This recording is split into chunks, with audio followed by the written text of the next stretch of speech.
Hello and welcome to the Inspiring Life School podcast. This is your host, Frances Vidakovic, and on this podcast, I'll be sharing with you the most valuable strategies to live your one wildly beautiful and most precious life. Because this is it, my friend. In case you haven't guessed, when it comes to life, there's no rewind or pause button that exists. They say that the way that you spend your days is the way that you spend your life. So my one and only goal here is to help you stop wasting your time, stop holding yourself back in life, stop experiencing non-stop negative mind chatter, stop just dreaming without doing, and start living life fearlessly instead, with more purpose, focus, and intention. I sincerely want you to live life in a way that when you come to the end of it, you know deep down in your heart that you 100% gave it your all, flaws and all. This podcast is not about doing life perfectly. Instead, it is about experiencing and living life with more clarity and courage and truly appreciating this precious adventure that we are so blessed to be on. So if you're with me here today, it's time to stop spinning in circles, get off the hamster wheel for good, put your hands back on the steering wheel of your life, and finally start living life in a way that you won't later regret. With that being said, let's dive on in.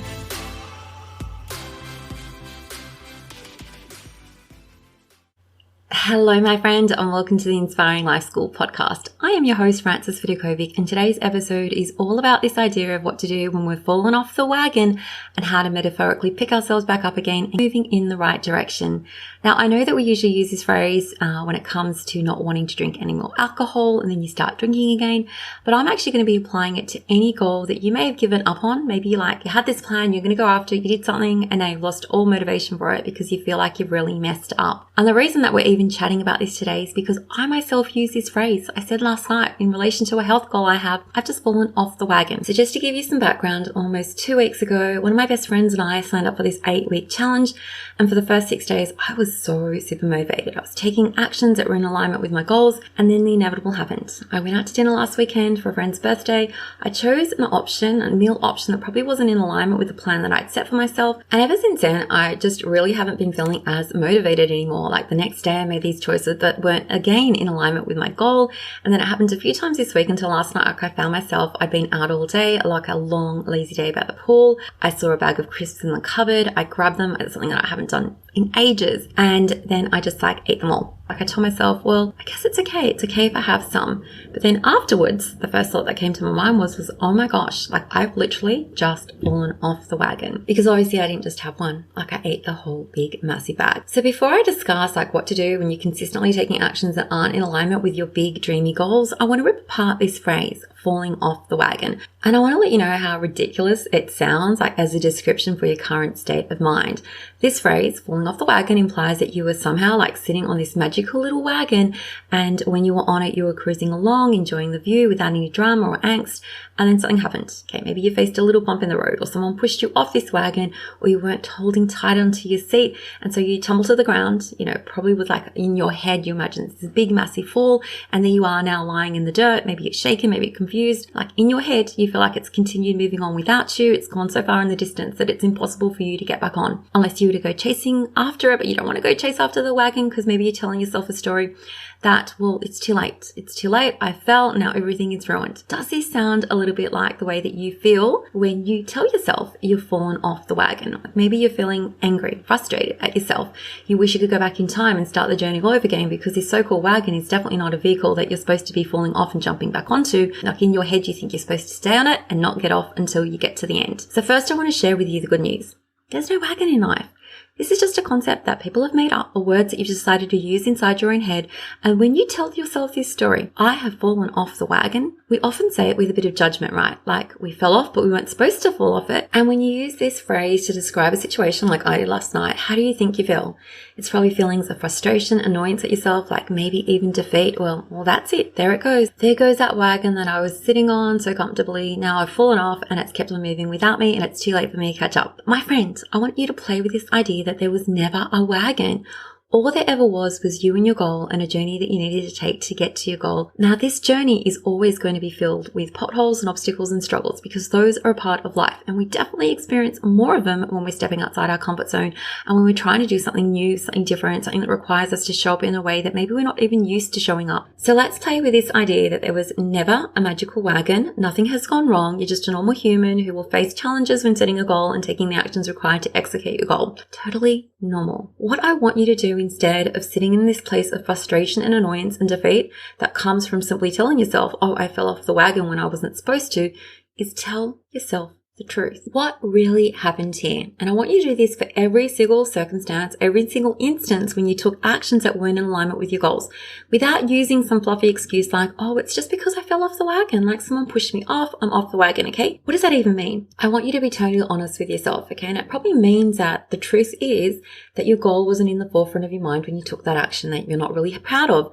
And even before you took that action, you would have had to be thinking thoughts about yourself, about the action that you're about to take that justified it in some way, that led to you actually feeling like, oh, it's okay if I do this thing, and that led to the action that you took. I just want to make it really clear that it wasn't due to you falling off a wagon, like being on a wagon and falling off it, but because you chose to think specific thoughts that led to very specific feelings that led to those actions that weren't in alignment with your goal. So what I want you to do here is learn to look at your so-called mistakes in a different way, rather than giving your power away to some imaginary wagon, okay, that you supposedly have fallen off. So why don't I just use myself as an example? So last night I consumed that really big bag of crisps, and rather than beating myself up about it, which was definitely my first inclination, I can actually get curious about this event and ask myself why. Like, why did that take place? And the first answer that comes to mind is, well, I wanted it. I wanted it even though it was off plan.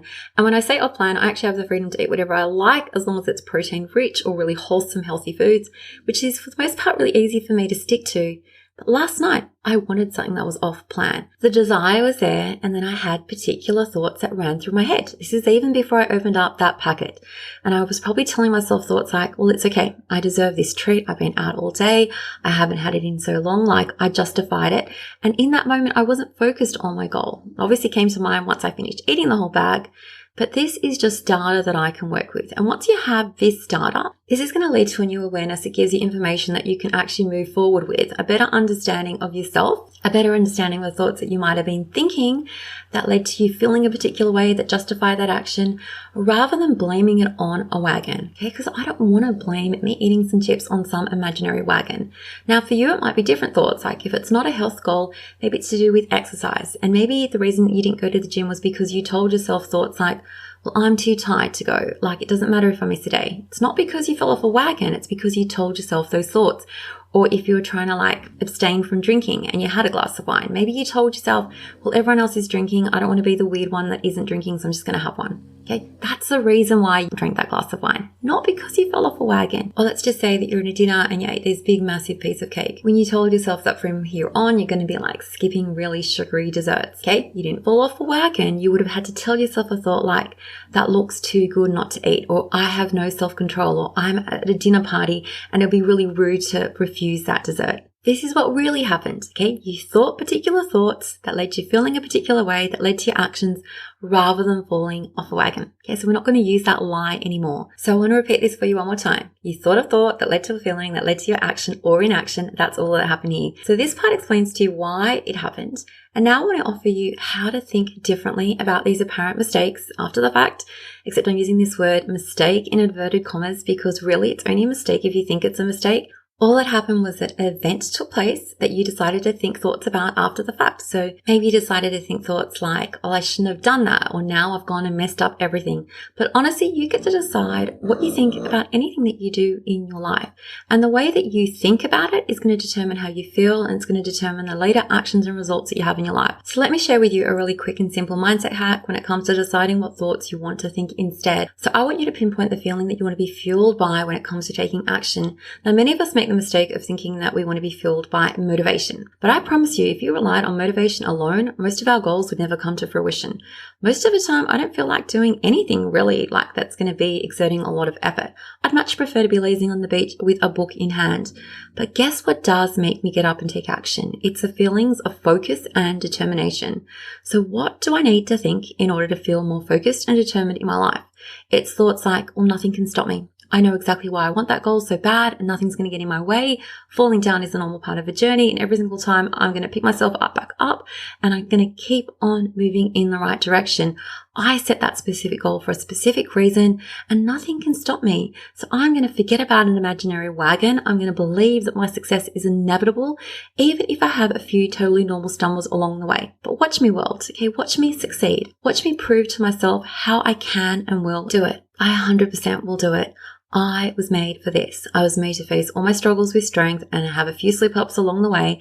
That's just totally normal, okay? They're going to be, from here on, new learning opportunities for me to discover what I don't want to do again. And that is it. So how do you think that you would feel if you thought thoughts like this on a consistent basis? You would keep on moving, right? You'd feel more focused and determined. And that, my friend, is the power of the mind. I want you to know that this option is available to you to think on a daily basis about yourself and about your goals. So if you want to dive even deeper into this work of learning to manage your mind really well so that you never get in your own way, so that you can pick yourself back up every single time you fall, please check out my Managing Your Mind Master Course. You can find it under the shop tab on my website, Inspiring Mum Life. I feel like this is a course that every single human in this world needs to check out, or at the very least, anyone who feels overwhelmed or experiences, consistent negative chatter. Because that's the stuff that holds us back from creating the results that we want to create in our life. So that being said, my friend, you know that I love and appreciate you all so much. Thank you so much for sticking with me throughout today's episode. Remember, your work to do in the world is to stop saying that phrase, I've fallen off the wagon. And until next time, much love. I can't wait to catch up with you on the next episode. Thank you so much for listening to the Inspiring Life School podcast. I really appreciate you allowing me to be a part of your life. If you'd love to stay in touch, please know that you can always find me on Instagram at Frances Vidakovic, or you can visit my website, inspiringmumlife.com, where you can sign up and receive so many amazing freebies that I've created just for you to help you implement all my teachings into practice. There you'll also find all my online courses, resources and programs that I've created to help you up-level your life in seriously the simplest way possible, so that you can ultimately create for yourself a life that feels simpler, lighter, and allows you to show up in a way that you love as your best and most authentic version of yourself. Now remember, this podcast is all about not just dreaming but also doing, because to create true sustainable change in your life, you need to be willing to do things differently. And that's what I'm here to support you to do every single step along the way, so that you too can begin to live your one wild and precious life with less stress, less overwhelm, less drama, and instead with zero regrets. Finally, if this podcast resonates with you at all and you appreciate the content, I would absolutely love for you to show your support by leaving me a review on Apple Podcasts. I'm on a mission to help more people wake up to the preciousness of life and to help them live their days with more intention and purpose, and your review will help make this goal of mine possible. Well, once again, thank you so much. I have loved spending this time with you, and I look forward to connecting with you again. I am Frances Vidakovic, and you have been listening to the Inspiring Life School podcast.